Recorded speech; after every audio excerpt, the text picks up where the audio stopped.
The year is 1985. Back to the Future and the Goonies have just hit the big screen. On the small screen, He-Man has a strong hold on viewing figures along with Robotech and Transformers.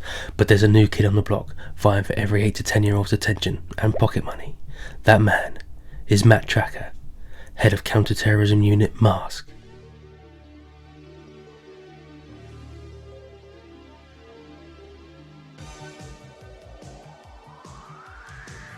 Originally created by Kenner, the M.A.S.K toy line was launched in 1985 along with an animated cartoon series that essentially served as 75 23-minute long adverts. This was the tried and tested cynical marketing ploy that had been successfully exploited by Mattel for their He-Man range and Hasbro for their Transformers range. M.A.S.K took the two fundamental unique selling points of these toy ranges and created a toy line no 8-year-old could resist. Cars that turned into boats, jets that turned into choppers, flying motorcycles and rocket launching monster trucks, with opening title music written by the two giants of 80s theme tunes, Shuki Levy and Haim Saban, also responsible for Ulysses, Inspector Gadget and the Mighty Morphin Power Rangers.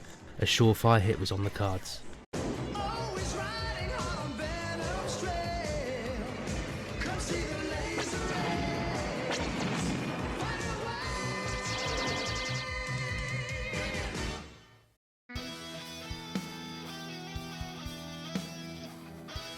Matt Tracker, along with his brother Andy, worked with Miles Mayhem on a secret project creating transforming vehicles and helmets with a wide variety of useful capabilities.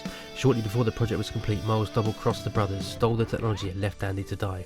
We guess all this was too dark to include in the cartoons, was only ever revealed in the comics that were shipped with the original tool lines. In fact, throughout season 1 of the cartoon series, Venom and the team are completely unaware of who the M.A.S.K members actually are. The TV series ran for 2 seasons and predominantly centred around Matt Tracker's band of merry men and one woman, all members of the Mobile Armoured Strike Command, M.A.S.K for short, a secret counter-terrorism unit focused on thwarting the efforts of former business partner Miles Mayhem, head of the terrorist organisation Vicious Evil Network of Mayhem, or Venom for short. Each episode opened with Miles and his team of ne'er-do-wells involved in some sort of caper to either steal something or destroy something of value. Once the crime had been committed and we'd seen what the guys had gotten away with, the action would more often than not cut to either Matt or his annoying son Scott and his equally annoying robot pal T-Bob, normally engaged in some routine mundane activity of no consequence to the larger plot. Soon Matt would get wind of Venom's latest escapade and pull together a team to stop their dastardly plans. To do this, Matt would call upon the help of his supercomputer to determine the team members most suited to this mission.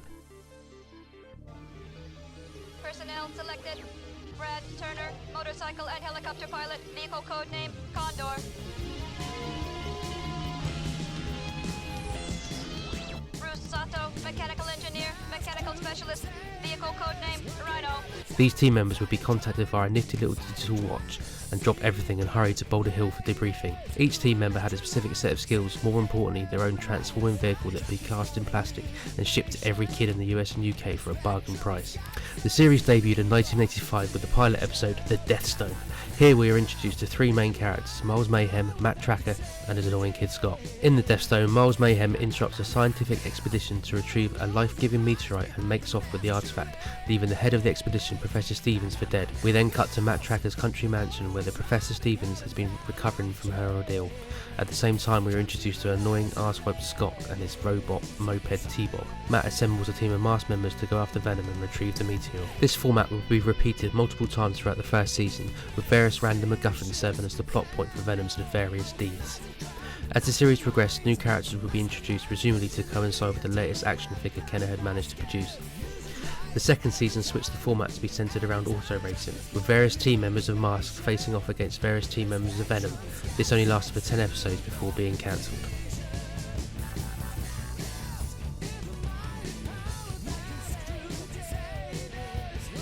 The toys were the main driver for the TV show to exist in the first place, and were produced from 1985 through to 1988 and included 4 different series. In Series 1, the toys predominantly consisted of replica versions of the vehicles portrayed on the cartoon series and came with 1 or 2 action figures, depending on how it was presented in the show. In addition to this, you could also get your hands on your very own Boulder Hill. Later, the series would introduce more vehicles, some of which weren't even in the show. The action figures differed from most of the other action figures available at the time insofar as they were much smaller and the articulation was limited. M.A.S.K, where illusion is the ultimate weapon.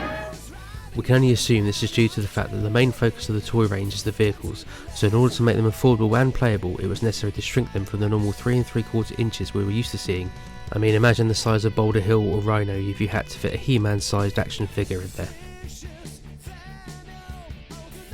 As with all major franchises of the time, in addition to the action figures and vehicles, Kenner would license the M.A.S.K logo to be produced on anything and everything a child of the 80s could possibly want, from lunchboxes to flasks and rucksacks to t-shirts.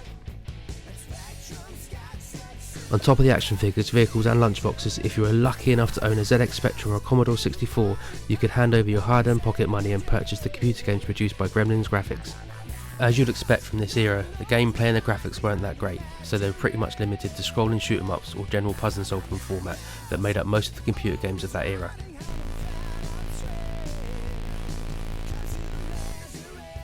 As we all know, the 80s is the golden era when it comes to opening theme tunes. From Cheers to Ulysses, and Miami Vice to Quantum Leap, nothing in the modern era even comes close to setting you up to watch a TV show like these tunes did. M.A.S.K is no exception. In 1985, guitar and synth rock is riding high in the charts, so what better genre of music is there to choose for a cartoon based on muscle cars and advanced technology? A synth hook, muted power chords, and a subtle robotic voice in the mix, and every kid is hooked. This could have easily fitted on the Huey Lewis album 4 or Van Halen's 1984 album. Just had a little bit of finger tapping.